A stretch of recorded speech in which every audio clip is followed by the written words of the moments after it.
बहुत लोग जो यहाँ बैठे हैं सदगुरु अभिलाष साहब के बारे में जानते हैं, उनसे मिले हैं, उनके व्यक्तित्व से अवगत हैं, उनके कर्तृत्व से अवगत हैं, लेकिन बहुत लोग नहीं मिले हैं। चर्चा सुनते हैं या पुस्तकों के माध्यम से उनको जानते हैं।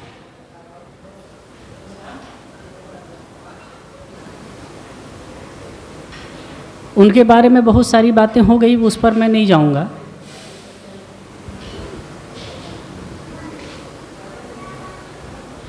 सदगुरु अभिलाष साहब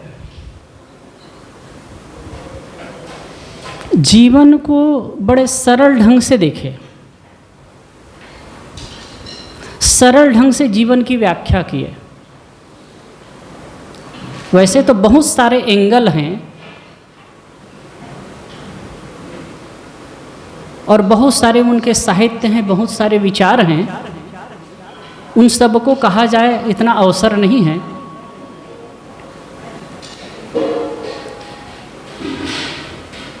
जैसे जीवन के संदर्भ में देखिए, जीवन क्या है? जीवन क्या है? जड़ शरीर और चेतन आत्मा का संगम काल जीवन है, उनकी परिभाषा। थोड़ा कम करो। जड़ शरीर,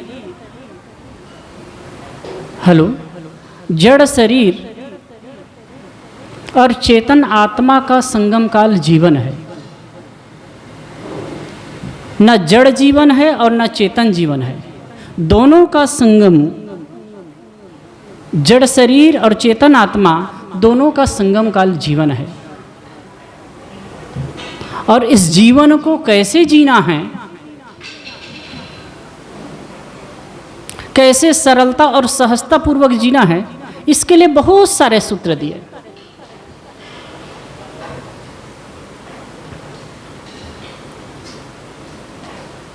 एक प्यारा सा सूत्र है, आप लोग कई बार सुने होंगे, प्रेम में स्वर्ग है और अनासक्ति में मोक्ष है। आदमी क्या चाहता है? जीते जी सुखमय आनंदमय रहना चाहता है और मरने के बाद स्वर्ग जाना चाहता है कि मोक्ष की कल्पना करता है। ये दो ही चीज़ है ना। सारे अध्यात्म, सारे धर्म कर्म इसी के इर्द गिर्द घूमते हैं, इसी के इर्द गिर्द घूमते हैं। जीवन में सुख प्राप्त हो और मरने के बाद अनंत शांति हो, दो ही चीज है ना।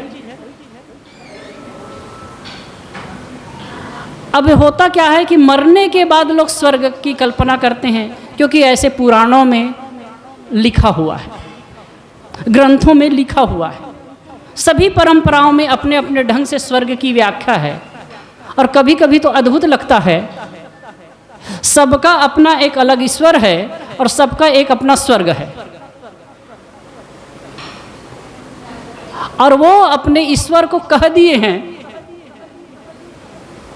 कि जो हमारे मत पंथ में आएगा उसी को स्वर्ग देना, नहीं तो नहीं देना। जैसे कि स्वर्ग किसी की बपौती है। आप देखिए, सबका है, किसी का गोलोक है, किसी का साकेत लोक है, किसी का बैकुंठ लोक है, किसी का शिव लोक है, किसी का अक्षरधाम है, किसी का और कुछ है, किसी का सतलोक है। कबीरपंथियों का भी एक अलग लोक है, सतलोक। और कबीर पंथ में दीक्षित हो जाइए, उसके बाद में सतलोक में जाना तय है। अमुक परंपरा में आप दीक्षित हो जाइए, फिर स्वर्ग जाना तय है, उनके जो मान्य स्वर्ग हैं। अब ये केवल वाक विलास है, लोगों को बेवकूफ़ बनाने का तरीका है, अगर कड़े शब्दों में कहें तो। स्वर्ग क्या खेल की चीज़ है? अब मरने के बाद स्वर्ग मिलता है, यह तो और बहुत ही बेवकूफ़ाना बात है। स्वर्ग इसी जीवन की बात है। साहेब का सूत्र देखिए, प्रेम में स्वर्ग है और अनासक्ति में मोक्ष है। यदि आप प्रेम पूर्ण जीवन जीते हैं आपका हृदय प्रेमपूर्ण है, लोगों से व्यवहार प्रेमपूर्ण है, तो आप स्वर्ग में जी रहे हैं। और यदि क्लेशपूर्ण हृदय है आपका, क्लेशपूर्ण मन है, तनाव में, खिंचाव में, डिप्रेशन में आप जी रहे हैं, तो यही नरक है साहब। और कहाँ नरक देखोगे? यही नरक है। तो सूत्र याद करिए, प्रेम में स्वर्ग है और अनासक्ति में मोक्ष है। यदि आप स्वर्ग जाना चाहते हैं ना, इस जीवन के बाद भी स्वर्ग की कल्पना है आपकी, तो ये समझिए कि आज से आप प्रेम करना शुरू करिए, प्रेम बांटिए, प्रेम दीजिए। और ये भी समझ लीजिए, प्रेम किसी से कुछ पाने का नाम नहीं है, ये समझ लीजिए। प्रेम की बड़ी गहरी शर्त है।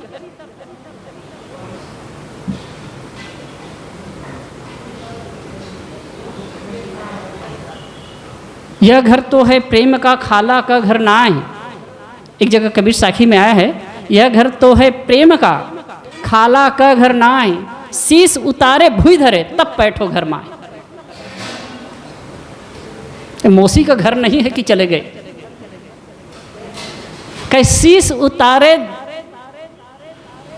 भुई धरे, अहंकार का विसर्जन करके, अहंकार को समर्पित करके ही प्रेम को पाया है।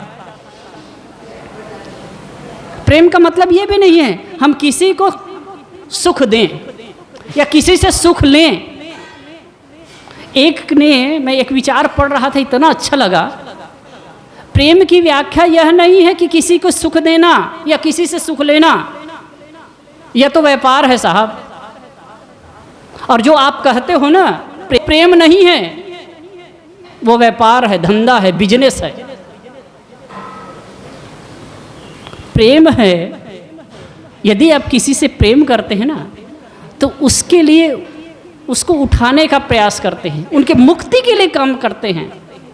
और सचमुच में प्रेम पूर्ण हृदय होगा तो आप मुक्त हो सकते हैं। इसको जब मैं कहता हूं तो बात आती है, प्रेम क्या है? प्रेम और मोह में अंतर समझिए। हम जो कुछ करते हैं वो प्रेम नहीं होता है, मोह होता है।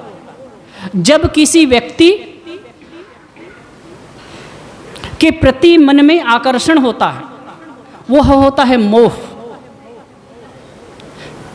और जब वही विस्तीर्ण होता है तो उसे कहते हैं प्रेम।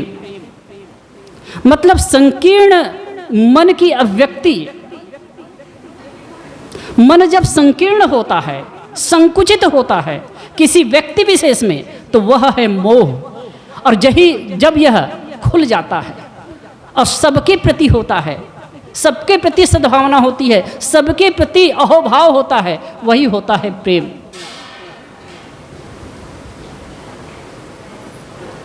सदगुरु कबीर का प्रेम यही है। ढाई आखर प्रेम का पढ़े सु पंडित होय, पोथी पढ़ पढ़ जगमुआ पंडित भया न कोय। ढाई आखर प्रेम का पढ़े सु पंडित होय। पंडित कौन? पोथी पत्र वाँचने वाला नहीं। बहुत शास्त्रों को रट लिया वो पंडित नहीं है। वैसे शास्त्रों में ही पंडितों की बहुत सुंदर पंडित की व्याख्या की गई है। सत्यासत्य विवेकनी बुद्धि पंडा, ध्यान से सुनिएगा, सत्यासत्य विवेकनी बुद्धि पंडा, यस्य बुद्धि पंडा स पंडिता। सत्य और असत्य को विवेक करने की मानसिक शक्ति का नाम पंडा है। और ऐसी बुद्धि, ऐसी शक्ति जिसके पास है वह पंडित है, चाहे वो कहीं भी पैदा हुआ हो। जो सही और गलत को, उचित और अनुचित को परख लेता है, समझता है, विवेक करता है, वह पंडित है। तो साहेब का सूत्र है कि प्रेम में स्वर्ग है। यदि आप, वैसे तो हर आदमी सुख चाहता है, हर आदमी शांति चाहता है, हर आदमी मौज में होना चाहता है, तो साहेब कहते हैं कि प्रेम देना सीखिए साहब। अपने हृदय को प्रेमपूर्ण बनाइए, कलहपूर्ण मत बनाइए, द्वेषपूर्ण मत बनाइए। किसी से कुछ भी हो जाता है, थोड़ी बात हो जाती है, आप द्वेष बना लेते हैं, किसी से घृणा करते हैं, किसी से वैमनस्य करते हैं, किसी के प्रति क्रोधित होते हैं। आपका हृदय प्रेमपूर्ण है ही नहीं, स्वर्ग कैसे जाओगे आप? कैसे स्वर्ग की अनुभूति करोगे? सहज और तरल अवक्र मन हो तो ही स्वर्ग की अनुभूति हो सकती है, स्वर्ग में प्रवेश हो सकता है। आपने सुना होगा एक बार ईसा मसीह को, संत ईसा को पूछा गया कि स्वर्ग में प्रवेश किसका हो सकता है, तो ईसा मसीह ने एक छोटे बच्चे को गोद में उठा लिया और कहा कि स्वर्ग में प्रवेश इसका हो सकता है, बच्चे का। ऐसे ही बच्चे के समान सरल और तरल हो जाइए। आप देखेंगे कई बार बच्चे आपस में खेलते खेलते झगड़ जाते हैं, मारपीट कर लेते हैं, और कभी कभी तो ऐसा होता है कि बच्चों के झगड़ों को बड़े लोग लेकर के जीवन भर के लिए फन जाता है, जीवन भर के लिए अनबन बना लेते हैं, और बच्चे झगड़ने के बाद तुरंत खेलने लगते हैं। और दूसरी बात है, प्रेम की तो व्याख्या ही अद्भुत है। प्रेम की तो बहुत बड़ी बात है। इतना समझिए कि आप तरल हृदय से, सरल हृदय से सबको स्वीकारिए, सबके साथ में प्रेम का व्यवहार करिए। किसी के प्रति आपके मन में कटुता और द्वेष नहीं होनी चाहिए। कबीर साहब ने तो और बढ़ करके कहा है, कहें कबीर चंडालो आई ताकर पांव पखारो भाई। चंडाल भी आ जाए, दुष्ट आदमी भी आ जाए, तो भी उसके साथ में प्रेम पूर्ण व्यवहार कीजिए, यदि स्वर्ग पाना चाहते हैं तो। ये पहला सूत्र। और दूसरी बात है, अनासक्ति में मोक्ष है। किस लिए लड़ रहे हैं, किस लिए मोह करते हैं, किस लिए दुखी हैं, किस लिए पीड़ित हैं आप? क्या कुछ छूट जाता है आपका? क्या कुछ लेकर के आए आप और क्या छूट जाएगा?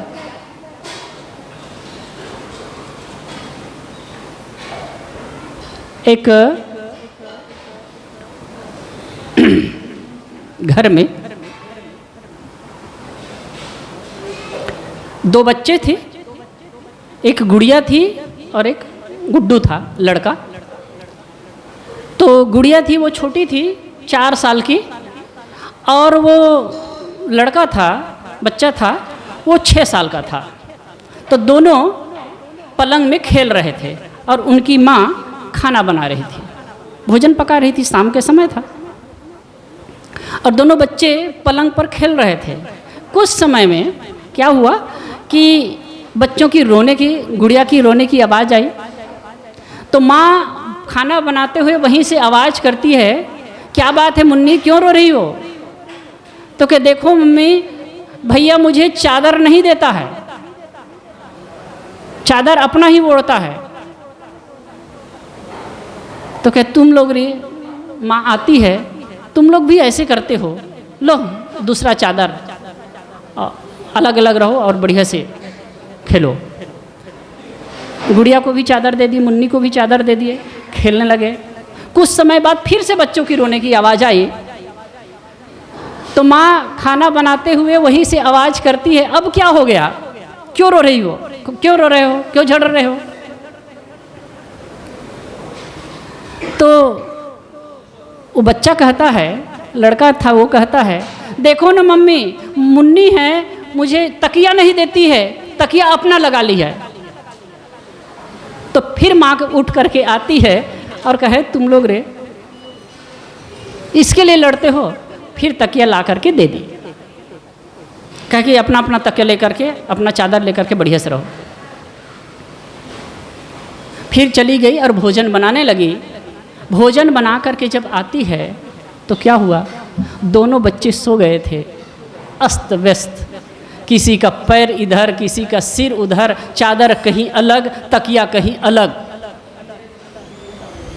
माँ देख करके हंसती थी, हंस रही है कि वारे बच्चों, अभी इसी तकिए और चादर के लिए लड़ रहे थे, अब यहाँ वहाँ तकिए और चादर पड़े हैं, इसकी कोई सूध नहीं है। वास्तव में हम सब भी तो यही करते हैं, संसार की चीज़ों को लेकर के, प्राणी और पदार्थों को लेकर के तू मैं, लड़ाई झगड़ा, ये मेरा है, ये तेरा है। ये पागलपन, यह मूर्खता। अंततः अगर ज्ञान की दृष्टि से देखो, होश की दृष्टि से देखो, कुछ भी हमारा नहीं है, कुछ भी नहीं है।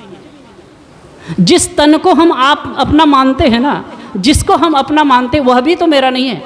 ये मेरा शरीर है, मेरा कहाँ है भाई? इसको तो माता पिता ने दिया है, माता पिता ने पैदा किया है। जिस नाम को लेकर के मैं कहता हूँ, नाम भी दूसरे ने दिया है। जिस शिक्षा का गुरु है वो शिक्षा भी तो दूसरे ने दी है। क्या है मेरा? और अंततः ये शरीर को जो मेरा कह रहे हैं ना, इसको भी उठा करके समझने वाले दूसरे ही होंगे। क्या है आपका? फिर भी हम मूढ़ बन करके जीते हैं और इसी वजह से दुखी भी रहते हैं। मोक्ष सदगुरु अभिलाष साहब ने बहुत सुंदर व्याख्या की है। मोक्ष की व्याख्या, मोक्ष कोई आकाशीय चीज नहीं है, ये समझ लीजिए। आकाश की चीज नहीं है, ऐसा करो वैसा करो फिर मोक्ष हो जाएगा। बहुत सरल ढंग से परिभाषा की है, मोह का क्षय हो जाना, मोह का क्षय हो जाना ही मोक्ष है। हमारा मोह जितना कटता जाता है उतना उतना हम मोक्ष के करीब आते जाते हैं। जैन परंपरा में एक सिस्टम है, एक उदाहरण दिया जाता है। जैसे लौकी है, दूधी सूखी लौकी, उसको उसमें मिट्टी लपेट देते हैं और उसके बाद में उसके ऊपर में कपड़ा लपेट दिए, उसके बाद में फिर से मिट्टी लपेटे, फिर कपड़ा लपेटे, ऐसे 7 बार करके उसको पानी में डाल दिया। और पानी में डाला तो वो नीचे लौकी बैठ गई, पर धीरे धीरे जो ऊपर की मिट्टी की परत है खुली, कपड़ा खुला, थोड़ी ऊपर आई लौकी, फिर मिट्टी धुली, कपड़ा निकला, फिर ऊपर आई और धीरे धीरे धीरे करके लौकी ऊपर आ जाती है। ठीक ऐसे ही हमारा मोह का जो कीचड़ लगा हुआ है ना, वो जब धीरे धीरे धीरे धीरे धुलता जाता है, छूटता जाता है, तो हमारा मन संसारिकता से ऊपर आता जाता है, हल्का हल्का हल्का। गुरुदेव जी वही बात कहते थे, अवक्रह ग्रंथहीन मन की अवस्था होनी चाहिए। एक और प्यारा सा सूत्र बताते थे जो सबके लिए जरूरी है, कम खाओ और गम खाओ। कितना सरल है ना, जानते हैं कि नहीं जानते हैं? कितने लोग इस बात को जानते हैं, कम खाओ और गम खाओ? कितने लोग जानते हैं? हाथ खड़े करो तो। हाँ, सब लोग जानते हैं लगभग। अब ईमानदारी से बताइए, इसको कितने लोग प्रयोग करते हैं? कम खाना चाहिए और गम खाना चाहिए, हाथ ऊपर करिए। इन्हें गिने लोग, कितने लोग तो देखा देखी हाथ उठा रहे हैं। ये बहुत बड़ा सूत्र है जीवन का, कम खाओ और गम खाओ। कम खाओगे तो डॉक्टर के पास जाने की आवश्यकता ना होगी, और गम खाओगे तो किसी प्रकार से मानसिक तनाव नहीं होगा, आप इसी जीवन में सुख और शांति से जी सकते हो। गम खाने का मतलब सह लेना। आदमी बहुत खा खा करके आजकल बहुत ज़्यादा बीमारियां हो रही, क्यों? खाने में संयम ही नहीं है। अगर कम खाएंगे तो शरीर अच्छा होगा और गम खाएंगे तो मन अच्छा होगा। ये दोनों हथियार है हमारे जीवन का, शरीर और मन। शरीर स्वस्थ है तो आप संसार का सुख भोग सकते हो और परमानंद की उपलब्धि कर सकते हो, शांति की उपलब्धि कर सकते हो। और शरीर को ठीक रखने के लिए कम खाना बहुत ज़रूरी है। लोगों में ये भ्रम होता है कि हम ज़्यादा खाएंगे तो बलवान होंगे, और आप लोग सुनते भी होंगे ना, आजकल तो मांस मटन वाला संडे हो या मंडे रोज खाओ अंडे, और अच्छे अच्छे सात्विक लोगों के यहाँ भी शुरू हो गया है। इससे कुछ नहीं होता है। हल्का खाओ, कम खाओ।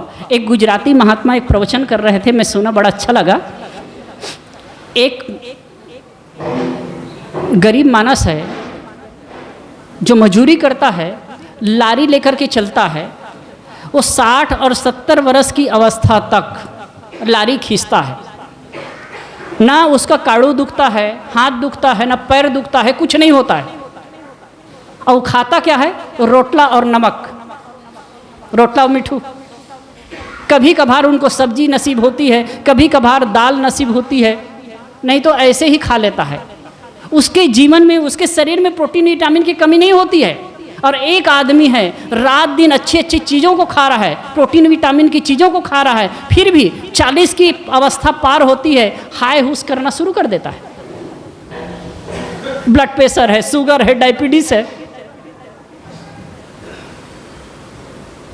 क्योंकि खाने में संयम नहीं है। तो गुरुदेव का एक परम सूत्र है, हम लोग गुरुदेव जी के सेवा में रहते थे, कभी भी कुछ देते थे ना, तो वो जितना खाना है उतना ही खा पाते थे, उतना ही खाते थे, पूरा छोड़ देते थे, चाहे कितनी अच्छी से अच्छी चीज़ हो। तो कम खाओ। और दूसरी बात है गम खाओ। यदि घर परिवार में, समाज में आप रहते हैं और अच्छे जीवन जीना चाहते हैं, मान लीजिए पत्नी कभी कुछ कह दे, गुरुदेव जी इस चीज़ को हमेशा कहा करते थे, यदि पत्नी गर्म हो जाती है ना तो आपको नरम हो जाना है। और अगर कहीं आपके पति गर्म हो जाते हैं, कोई उलझ गए, तो पत्नी को नरम हो जाना चाहिए। अगर कहीं दोनों गर्म हो गए तो महाभारत छिड़ जाएगा। इसलिए अच्छा जीवन जीना है तो गम खाना भी सीखिए, मतलब सहना सीखिए। बहुत सारी बातें हैं जीवन के लिए। गुरुदेव जी के बहुत सारे ग्रंथ हैं, करीब 130 ग्रंथ हैं, उपलब्ध हैं, यहाँ भी है। और यहाँ इस अवसर पर आए हैं बहुत सारे भाई लोग, सदगुरु अभिलाष साहिब जी के साहित्य लिए हैं। और जो जिनके पास ना हो तो गुजराती में भी पुस्तक है, आप ज़रूर रखें। छोटी से छोटी पुस्तिका है, 3-4 रुपए की भी पुस्तिका है, लेकिन जीवन की महत्वपूर्ण बातें उसमें हैं। आप उसको लेकर के लाभ ले सकते हैं। और अपने, हाँ एक और चीज़ है, अगर कबीर सदगुरु अभिलाष साहिब जी के जीवन के संबंध में हम लोग विचारों सुन रहे थे, दर्शन के संबंध में विचार सुन रहे थे, एक पुस्तक है अभिलाष साहिब जी का जीवन दर्पण। हमारे संत हैं जो वर्षों तक सदगुरु अभिलाष साहिब जी की सेवा में रहे, उन्होंने साथ में रह करके लिखा है, एकदम हकीकत घटनाओं को वो लिखा है। जो घटनाएं जीवन में सदगुरु अभिलाष साहिब की घटी है, इन घटनाओं को वो लिखा है, वो है जीवन दर्पण। वो पढ़ने जैसी पुस्तक है। वास्तव में उनका जीवन कैसा था और उन्होंने समाज के साथ में क्या किया, समाज को क्या दिया, ये समझने लायक है। अगर वो समझना चाहते हैं तो हिंदी में है जीवन दर्पण, सदगुरु अभिलाष साहिब का जीवन दर्पण, जरूर पढ़ सकते हैं। मैं और अधिक न बढ़ाते हुए अपनी बात को यही विराम देता हूँ। आप सब ने प्रेम से मेरी बातों को सुना, आप सबको बहुत बहुत धन्यवाद। और व्यस्ततम समय से समय निकाल करके इसके लिए बहुत बहुत साधुवाद, शुभकामना। आप सब आते हैं, हमको भी अच्छा लगता है, और जो बन सके हम भी कुछ करने की चेष्टा करते हैं। आप सबको बहुत बहुत धन्यवाद। हर रविवार को भी सत्संग होता है।